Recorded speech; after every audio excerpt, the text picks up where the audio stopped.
G'day viewers, a long time no see. Yeah, I know my videos can be hard to watch because I move a lot, but just a free video. Maybe I should I'm thinking of changing my format to somewhere along the lines of Big Clive, just using the tripod, overhead sort of a setup. I just got to get my stuff together to do so, but I've scored this boom box. This one works okay. I've freed up the cassette mechanism, I've got that all going, that works good. Has everything all complete except for the battery door. The battery cover is missing. Other than that, that works nicely. And I got one this boom box with it. These things are worth more money than you would think. These models, early 90s ones. Pretty nice units. The other one I've got the CD player on it. I can't get the CD player working at all. Then could I get the cassette working? I still can't get it working. Has the manual not logic control cassette mechanism. Now the main thing that's wrong with this, it's dead to the world. It does not work. The transformer's pushing out 6.3 volts. Doesn't seem to be enough though. But batteries doesn't do anything either. I checked switches, checked everything, or the power supply. Doesn't work. The only thing I could put it down to was a dead mainboard. I might try again and put the power supply to the other one and put it in here. See if that does any difference. But it's dead to the world. I just got back from Taiwan. I just had a baby, so a little boy. So yeah, I can start a new chapter in my life. Got this little car production Walkman. This is a Wonder Taiwanese brand, made last year. Does recording in mono. Look at the head. I'm pretty sure it only does mono recordings. Yeah, it's a mono head. Works pretty good. Not a bad little car production. Since the Bluetooth Walkman 40th anniversary of the Walkman is big now, so I just decided to grab one of these. There's a bit of a sad story. We're getting cassettes now. Any cassettes that are recorded all got to be destroyed. You can't buy them anymore. They all have to be destroyed, which is a bit unfortunate. The same goes with old beta tapes and videotapes, old archival TV footage, all has to be destroyed. It's a bit of a shame. It's about the communist takeover of this country, but yeah, I would have scored some old Maxell SLN series cassettes and some TDKs from the early 90s. But no, we don't live in Australia, we live in communist China. You only live with Xi Jinping once you're here. It's a sort of logic I get around here, so bit of a shame. There's no viable future under that sort of attitude in this country. But on a positive note, I've grabbed one of these. I've decided to upgrade my solar system here. I've got the 600 watt Mishto. I thought, well, if I want to run fridges and stuff off the grid, that's not going to be enough demand. Especially fridge compressors pull a bit more than 600 or 1200 watts surge rated. That one's rated for. I need something a bit more demanding. I got the biggest one of this brand you can get from the same seller. I got a good discount. 1500 watt 3 kilowatt surge. This will meet the demands of motors starting.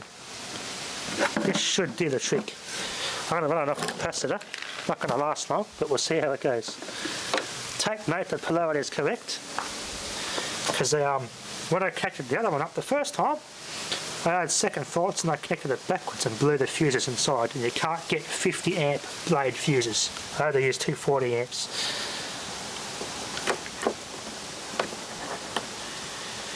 This will be good for an off-grid setup. Now this will meet my demands, providing I have the right battery. Now my solar panels will meet the demand, but I'm just limited by my battery capacity now. Get this connected to the capacitor.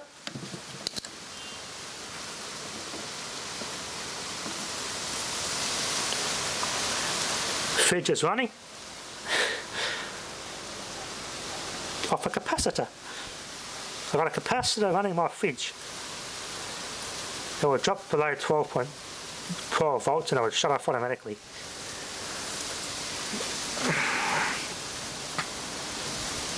Let's get another charger hooked up to this thing. Quickly. I'm going to be quick. see?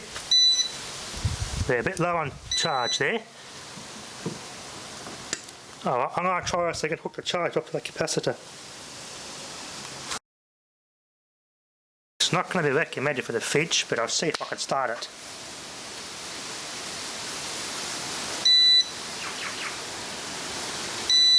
No, I can't.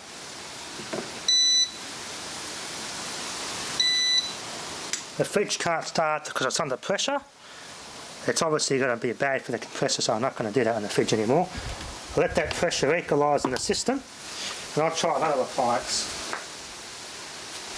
Alright, I'll get a vacuum cleaner. Probably find a lot better. That's a start.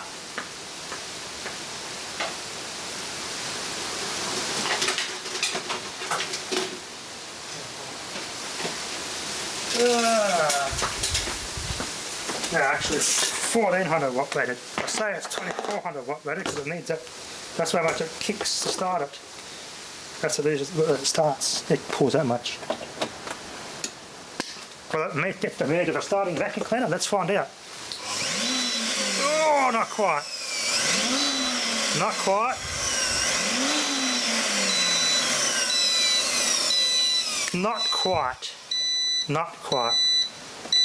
But that's not really the inverter's fault. I've got a bad connection here to the mains, from the battery I mean. You do need a good solid connection, and I just haven't got that on these jumper leads. They're a bit oxidised. Not bad. Too many bad connections there. Let's try something else. Let's see if this motor can start.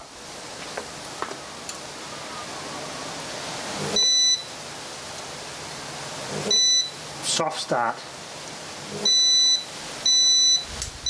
Okay, let's get a clamp meter on that. It's got 100 amp rated input cables. It does soft start, it doesn't let the leg kick hard, so it's a good thing, but I get the clamp meter on that.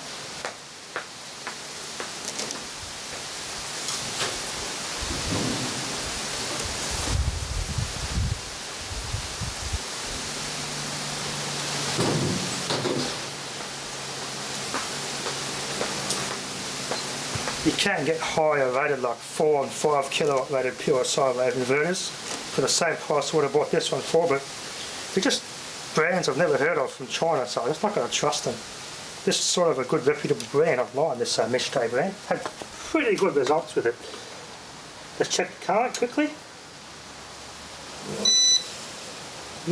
Okay. Yeah, it's the capacitors. The surge max got 10.23 amp. That's how much it surged on the input DC side. Interesting. Maybe I've got an actual battery instead of a capacitor. That might make a bit of a difference. But the capacitor's actually still fully charged. That's interesting.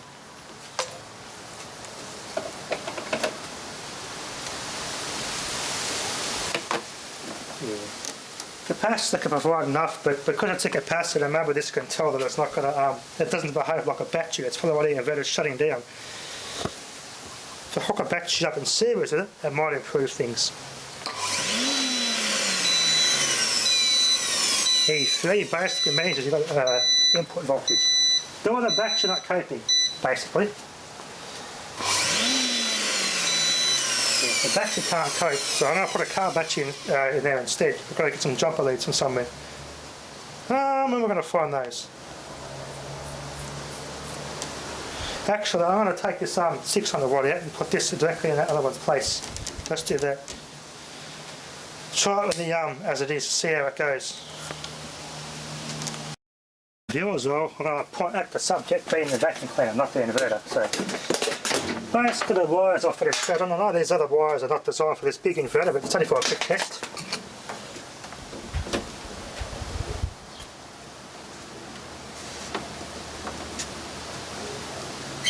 Power off the vacuum cleaner.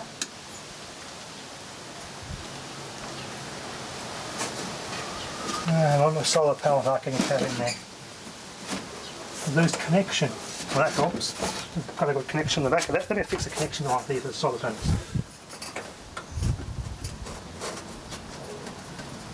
Oh, it's a hard connection, so it's not out. Guess it's the wrong connection. The solar panel ones are slightly different sizes, but we'll just give a quick test anyway on the vacuum cleaner. Oh, no way! Wow! Wow, that battery dropped to 11.5 volts. I better test that battery, I think. That battery dropped straight to 11.5 volts. The battery's letting me down. That's a bit of a shame. I'm going to get the battery tested. I'll let the camera roll. I'm going to get this battery tested.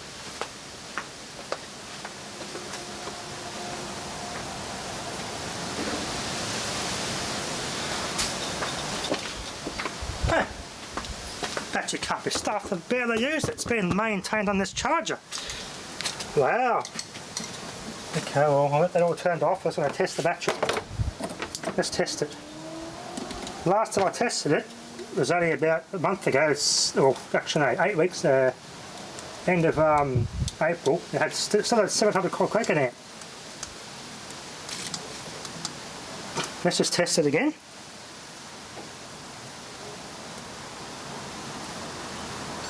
.54 volts, 5.2 milliohms, 507 cranking amps left in the battery. Wow, a car battery just does not meet that sort of demand. To be expected, it's not designed for it, but I would have expected to do that initial surge, like starting an engine, at least to overcome the starting, but it didn't hold up. Holy hell. I would love to get some telephone exchange batteries, that'd be perfect, but because we live in a communist country, I've just, yeah, been asking around. They're all going to be, those sorts of things have to be destroyed. They're contracted to be destroyed, new or not. If it's a Ferrari or a Maserati, doesn't matter, it's going to be destroyed. It could be contraband. I find that really, really, really angry, and really outrageous. It makes my blood boil. Like, there's just no need to. There's just no need for it. Like they say, this country's facing a waste and recycling crisis, and that sort of attitude, man, they can go and get stuffed. It's one of my many piss-offs. It just really makes my blood boil. There's no need for that sort of hate in the world. Just no need for it. And there needs to be a change for the better, I reckon. It's just not enough nice people in this world, unfortunately. That's something that's really, yeah, I find really, how do I put it, really appalling. Shocking, really. Anyway, well, now I've got the demand from this inverter. This inverter is, and this solar system is perfect for what I need it for, but the batteries. Now, yeah, there's going to be a big energy shortfall this summer.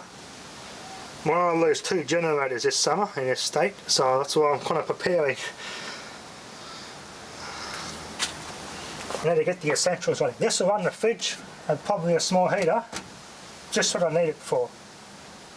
I've also ordered a 110 volt 60 Hertz pure sine wave inverter. I only use that for appliances that I might bring from Taiwan. Although they can be run off 220 and 240 volts as well, but I want to have that 60 Hertz there. Things that have induction motors and transformers will run a tiny bit warm and hum if they're not designed for 50 Hertz. So having that inverter gives me the actual that 60 Hertz sound you get over there. A little taste of their power getting it right here at home, so to speak. And it's also I've got a bit of an unsafe grid type feature which I'm going to fix. Basically you got to yeah, when it arrives I'll show you on the video. I'll do a video on it and I'm going to modify it to make it safe. But yeah, basically you got an IEC, female IEC, male IEC output. The pins are live. I'm going to change it to a female IEC socket to make it all safe and compliant. And hook it up to my little box and hook up some Taiwanese power points to it. And that'll make it more realistic. Speaking of battery mode not being able to handle the demand, look at my connection. Look at that. I wonder why. I'm going to sort that out. Let's get that cleaned up. I'll clean it up and we'll try again. So yeah, don't got no old Vaso, but grease will do. Good old grease won't go astray here. Grease it up. That's better. Nice, better connection on there. Okay, better connection on that. Now I'm going to put a bit of silicone spray in the. I reckon what I could be, I've got to break my connection in the back of this inverter for the solar. I have to break that in. The first time it's going to be hard to plug in.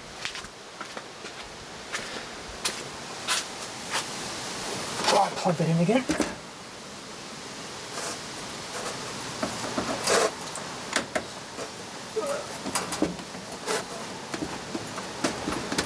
Oh, that's hard. It's not all the way in. 12.7 volts and it should be charging. No. Yeah, well, my connection for solar is not really good. Doesn't matter. I'm going to put this other one back in a minute. Let's try again.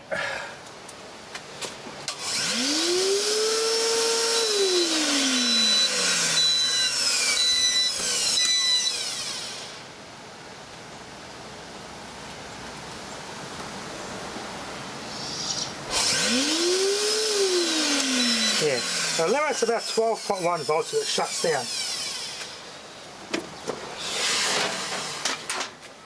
I'll try the other cord that comes with that inverter and just test the solar connection on that cord.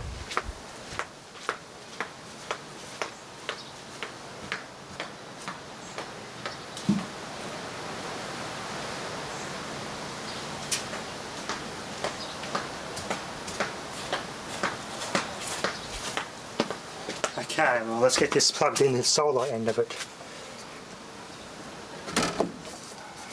Plug this other solar cord in. See how it fits. It might just be a different slight difference in it.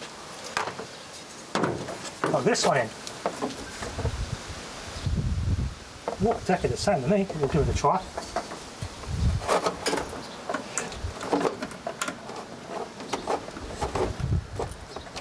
Now it's just hard. Alright. Well, I'm going to get some silicone spray to fix that. It's an Anderson connector. It's to be expected.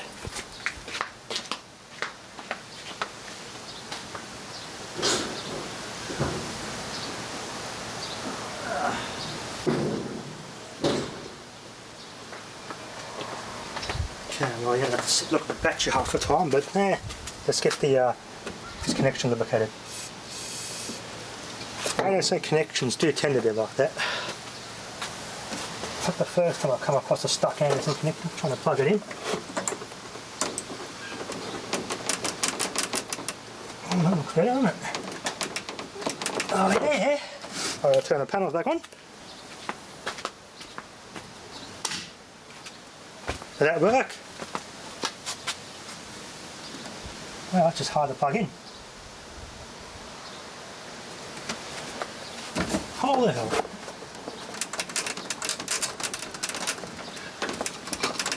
Oh, that's extremely hard to plug in. Yeah, you just got to break those Anderson connectors in. You get that with some units. I'm just going to break in that Anderson connector in the back. That's one thing I don't like about Anderson connectors. You got to break them in and lubricate them to be able to plug them in right. But the battery's at 12.4 volts, a bit low. Anyway, just my demand from the battery is the main problem with this. Anyway, that'll be enough for now. Thanks for watching. Well, I'll be a bloody well, I got a numpty. I wasn't paying attention when I plugged this damn thing in. When you plug this thing in, you got to get it. I was plugging it in like that. Of course, I'm only getting the plastic part like that. You got to lift it up higher and get over those two top tabs there. Those two tabs top have to be inside this socket. I wasn't paying attention to that. Oh. I've sorted that mess out. It's all good now. Now I'm getting a good power feed into the battery. The battery's charging.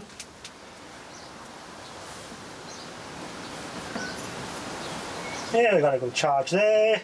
Alright, that's charging up nice and well. Vacuum cleaner aside, I get that motor again. Let's set the demand of that motor on a different connection. It might do the same thing, but we'll see what happens.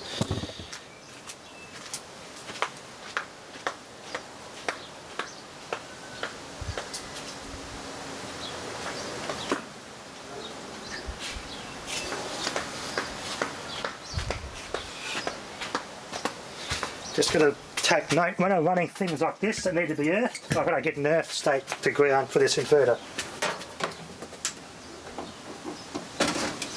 Okay, well let's see if it does anything. Of course, I've got connections and battery issues are the only limitation here, but we'll see how we go.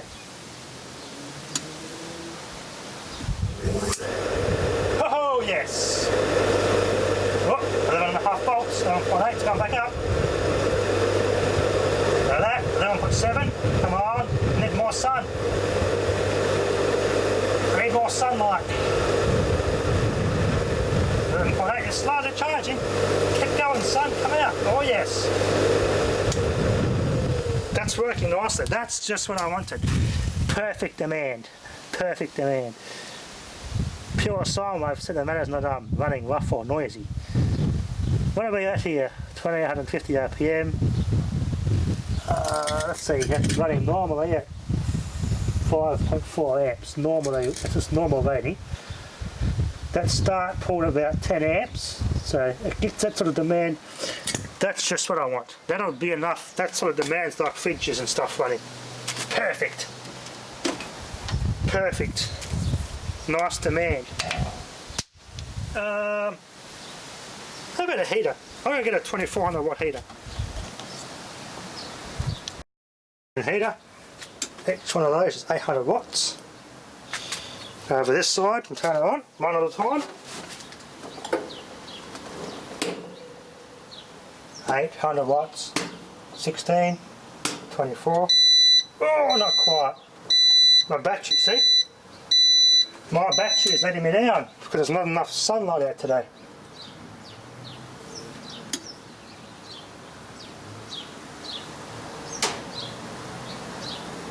Oh no, the resistance is pulling it down. Oh no, no, no, no, no. No, 11 volts, damn. Oh well. I saw the header start getting hot. I think the capacitor, hook it up in series to that battery.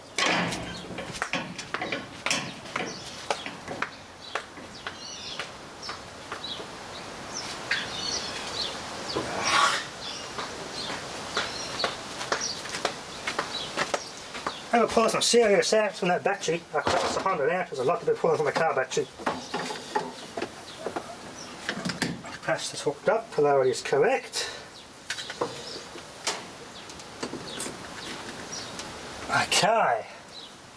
Try again. Yep, 13.8 volts, oh yes. Oh yes. Can't run that fan. Oh no, no, no, no, no. Oh man.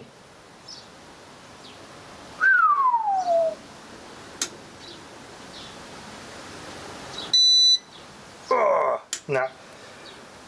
No, at the end of the day, I've got the inverter for the job. The inverter will run that, but the battery's letting me down. As I said, it's to be expected. It's not designed for that. It's designed for starting engines, not for running things like this. I want something more demanding. I got to get some, maybe a couple of 200 or 300 amp hour AGM batteries hooked up. I've got to save up my money, and that will be my next project, to getting some nice demanding batteries for this thing. In the summertime, this thing will be bloody awesome running a small air conditioner and fridge. Awesome. That is awesome. Yeah, the solid's keeping up, that's alright. Still on this job. Anyway, thanks for watching.